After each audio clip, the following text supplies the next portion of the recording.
فاسألوا أهل الذكر إن كنتم لا تعلمون. Angkat kepalanya, tunduk-tunduk itu dari syaitan. Tidur soalnya. Dan tidur itu penyakit di majelis ilmu, di khutbah Jumat. Ada orang subhanallah datang khutbah Jumat untuk tidur. Duduk datang tidur. Dulu di kampus juga gitu saya waktu masih kuliah, subhanallah. Ada saja mahasiswa bawa sejadah, sejadahnya bukan dipakai sholat, ditaruh di atas meja, pakai jadi bantal. Tidur. Dosennya nggak peduli ya sudah gitu kan. Jadi harusnya hati-hati. Dan tidur itu kata para ulama virus yang berbahaya, bakteri di dalam majelis ilmu. Kalau tidur, tidur juga sebelahnya tidur, lama-lama gurunya juga tidur. Baik, kita sekarang masuk teman-teman sekalian ke proses penobatan kenabian. Jadi sudah selesai tadi penjelasan kita panjang lebar tentang fase-fase sebelum kenabian di mana Nabi SAW punya banyak kelebihan dan di mana Allah Subhanahu Wa Taala mendidik beliau untuk itu. Ya. Baik, kita masuk sekarang prosesi penobatan kenabian. Setelah berjalannya masa khalwah ini, Nabi SAW suka khalwah. Di masa penobatan kenabian, di bulan Ramadan, tepatnya 26 hari, Nabi SAW tinggal di Gua Hira itu. 26 hari. Jadi malam ke-27-nya, di malam harinya, di malam 27 Ramadan itu, Allah Subhanahu Wa Taala mendatangkan kepada Nabi SAW pada saat itu menjelang subuh ya, sudah menjelang subuh, poster manusia tiba-tiba muncul. Tadinya sunyi sekali dan Nabi SAW berada di puncak gunung, berarti siapapun yang naik kelihatan. Gak ada yang naik di sini. Tiba-tiba orang itu datang, ya tidak seperti menaiki gunung, muncul di hadapan Nabi SAW, menggunakan baju putih. Kemudian langsung bicara dengan Nabi SAW. Dalam riwayat Bukhari, Nabi SAW mengatakan, telah datang kepadaku seseorang yang menggunakan pakaian yang putih bersih, dan di tangannya terdapat sebuah kotak yang terbungkus dengan sutra, dan di dalamnya terdapat sebuah buku. Lalu orang itu berkata, bacalah wahai Muhammad. Aku berkata, aku tidak bisa membaca. Lalu orang itu memelukku dengan sangat keras, seakan-akan ruhku akan keluar. Lalu ia melepaskanku dan berkata lagi, bacalah wahai Muhammad. Aku berkata yang kedua kali, aku tidak bisa membaca. Lalu orang itu memelukku yang ketiga kalinya, yang selanjutnya dengan sangat keras, yang kedua kalinya dengan sangat keras, sampai ruhku seakan-akan mau keluar. Lalu ia melepaskanku dan berkata, bacalah wahai Muhammad. Aku berkata lagi, aku tidak bisa membaca. Lalu orang itu kembali memelukku dengan sangat keras sampai ruhku seakan-akan keluar. Lalu dia berkata lagi, bacalah wahai Muhammad. Lalu aku mengubah pertanyaanku mengatakan, apa yang harus aku baca? Maka lalu orang itu pun berkata, membaca surah Al-Alaq 5 ayat pertama, surah nomor 96 ayat 1 sampai ayat 5. A'udzu billahi minasyaitonir rajim. Iqra bismi rabbikal ladzi khalaq, khalaqal insana min 'alaq, iqra wa rabbukal akram alladzi 'allama bil qalam, 'allamal insana ma lam ya'lam. Bacalah hai Muhammad dengan menyebut nama Tuhanmu yang menciptakan. Dia telah menciptakan manusia dari segumpal darah. Bacalah, dan Tuhanmu lah yang maha pemurah. Maksudnya disuruh baca Al-Quran. Pada saat diturunkan nanti baca selalu Al-Quran itu, jadikan sebagai pegangan hidupmu. Yang mengajarkan manusia dengan perantara kalam, penulisan, yang mengajar untuk menulis dengan pena. Dia telah mengajarkan kepada manusia apa yang tidak diketahui oleh mereka. Setelah turun ayat ini teman-teman sekalian, tiba-tiba saja Jibril alaihissalam yang datang tadi menjelma jadi manusia itu hilang. Hilang tiba-tiba di hadapan Nabi SAW. Bayangkan teman-teman, secara manusiawi kita kalau di posisi baginda Nabi SAW. Di gua, tengah malam, sendirian, selalu sudah selama 26 hari itu sudah tahu tidak ada orang di situ. Nggak ada yang tahu juga beliau di situ, gitu kan? Maka beliau pun tiba-tiba melihat ini di tengah malam dan orang itu datang menyuruh baca lalu pergi. Alami sekali, Nabi SAW ketakutan. Merasa ketakutan, ini apa yang terjadi? Lalu Nabi SAW segera bergegas mengambil bekal beliau lalu turun dari gunung. Tentu turun dari gunung ini waktu juga, gitu kan? Sekarang ini Jabal Nur kalau ada setapak-setapak kaki, kalau orang mau naik pun mungkin butuh setengah jam lebih sampai ke atas sana, atau bahkan lebih, mungkin 40 menit karena tingginya. Zaman Nabi SAW belum ada setapak jalan, beliau turun. Intinya dalam riwayat dikatakan beliau turun dengan sangat cepat, berusaha turun. Waktu tiba di bawah, langit sudah mulai agak cerah.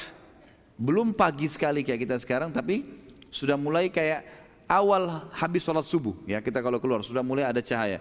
Kata Nabi SAW, tiba-tiba aku pada saat sudah tiba di sebuah padang pasir yang luas di lereng gunung itu, di bawah gunung, aku mendengarkan suara dari langit mengatakan, wahai Muhammad, engkau adalah utusan Allah dan aku adalah Jibril. Wahai Muhammad, engkau adalah utusan Allah, aku adalah Jibril. Wahai Muhammad, engkau adalah utusan Allah, aku adalah Jibril. 3 kali. Kata Nabi SAW dalam hadis Bukhari, aku pun mengangkat kepalaku ke langit dan aku melihat seluruh langit, timurnya, baratnya, utaranya, selatannya dipenuhi dengan poster badan Jibril. Ya. Dan Jibril Allah karuniai 600 ekor sayap, yang kalau satu sayapnya dikebaskan bumi ini maka akan hancur bumi ini. Setelah itu pun Jibril menghilang alaihissalam. Nabi SAW bertambah ketakutannya. Lalu beliau pun pulang ke rumah. Namun sebelumnya teman-teman sekalian, sebelum saya bicara bagaimana proses tiba di rumah dan bertemu dengan istrinya Khadijah radhiyallahu anha, perlu saya tambahkan, dan saya tambahkan dalam tulisan saya di sini, kalau Nabi SAW telah melihat Jibril alaihissalam dalam poster aslinya sebagai malaikat 2 kali. 2 kali. Selebihnya bertemu dengan Nabi SAW dalam manusia, jelmaan manusia, gitu kan. Dan sering kali Jibril menjelma menjadi Dihyal Kalbi radhiyallahu anhu, ya. Baik, kita akan sebutkan pertemuan Nabi SAW yang kedua adalah pada saat terjadi Isra dan Mi'raj. Jadi pertama pada saat menerima wahyu ini, melihat poster asli malaikat, dan yang kedua adalah pada saat Isra Mi'raj. Dan Allah sebutkan dalam surah An-Najm, surah nomor 53 ayat 1 sampai ayat 8, A'udzu billahi minasyaitonir rajim.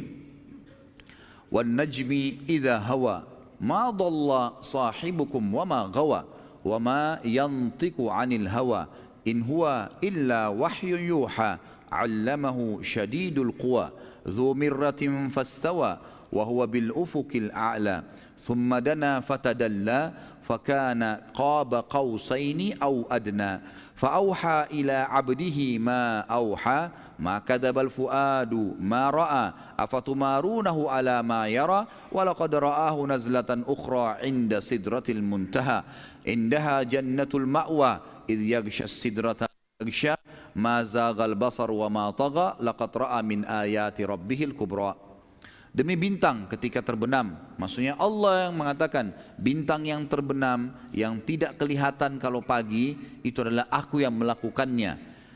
Kawan kalian Muhammad tidak sesat dan tidak pula keliru, dan tiada yang diucapkan itu Al-Quran menurut kemauan hawa nafsunya. Ucapan yang diucapkan adalah wahyu yang diwahyukan kepadanya, yang diajarkan kepadanya oleh Jibril yang sangat kuat, yang mempunyai akal yang cerdas.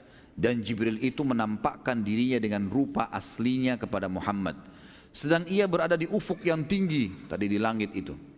Kemudian dia mendekat, lalu bertambah dekat dengan wajah Nabi SAW. Maka jadilah dia dengan Muhammad hanya sejarak 2 ujung busur panah atau lebih dekat lagi. Jadi busur panah biasanya anggaplah lebarnya 2 meter misalnya. 2 anak busur panah itu cuma 4 meter antara Nabi SAW dengan Jibril. Ya, Jibril tadi sangat besar di langit. Tiba-tiba Jibril makin mendekat dengan wajah Nabi SAW. Itu luar biasa, gitu. Mandangan yang memang membuat kaget, gitu. Kata Allah SWT di sini, maka jadilah dia dekat pada Muhammad sejarak 2 ujung busur panah atau lebih dekat lagi. Lalu dia menyampaikan kepada Muhammad apa yang telah Allah wahyukan. Hatinya tidak mendustakan apa yang dilihatnya. Muhammad SAW betul melihat itu. Maka apakah kaum musyrik Mekah hendak membantahnya tentang apa yang dilihatnya? Dan sungguhnya Muhammad telah melihat Jibril itu dalam rupanya yang asli yang kedua kali pada tempat yang lain, yaitu di Sidratil Muntaha, ya, di pembatas antara langit dengan di atas langit ada arsy-Nya Allah, ada lautan, dan juga Allah yang maha tinggi dan maha pemurah. Ada Sidratul Muntaha namanya.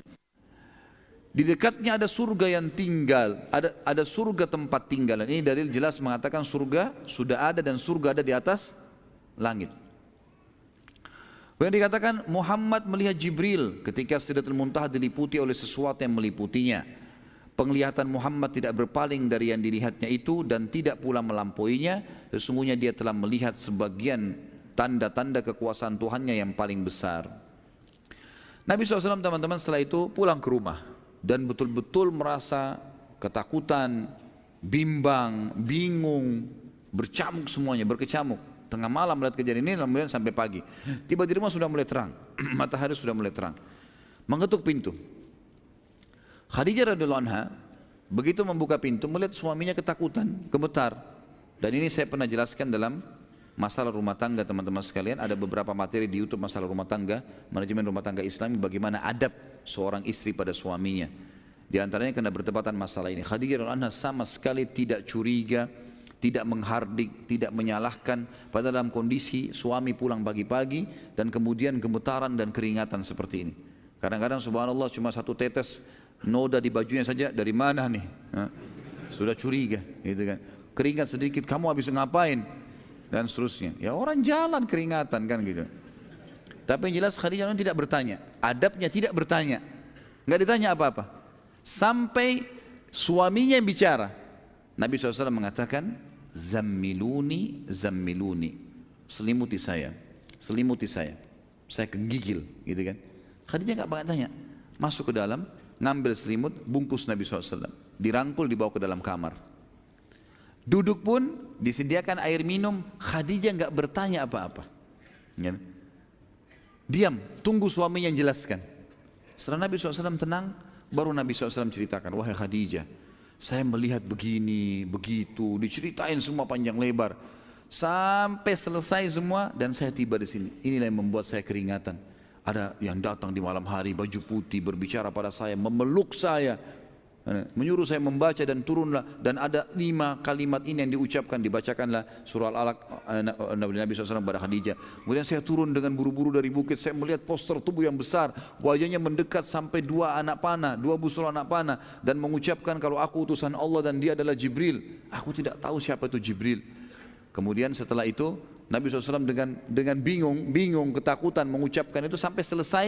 Sudah selesai, Khadijah sebagai istri yang salihah, wahai ummahatul mu'minat, ummahatul mu'minin dengar ini, ya kita harus tahu, wahai ibu-ibu mukminin harus faham masalah ini. Maaf, istilah ummahatul mu'minin untuk istri Nabi SAW. Wahai ibu-ibu ummahat muslimin, mestinya kita memahami masalah ini. Apa kata Khadijah waktu suaminya dalam kondisi ketakutan tadi? Wahai suamiku, apakah engkau mengira engkau telah ditimpa sesuatu yang buruk, gangguan jin kah?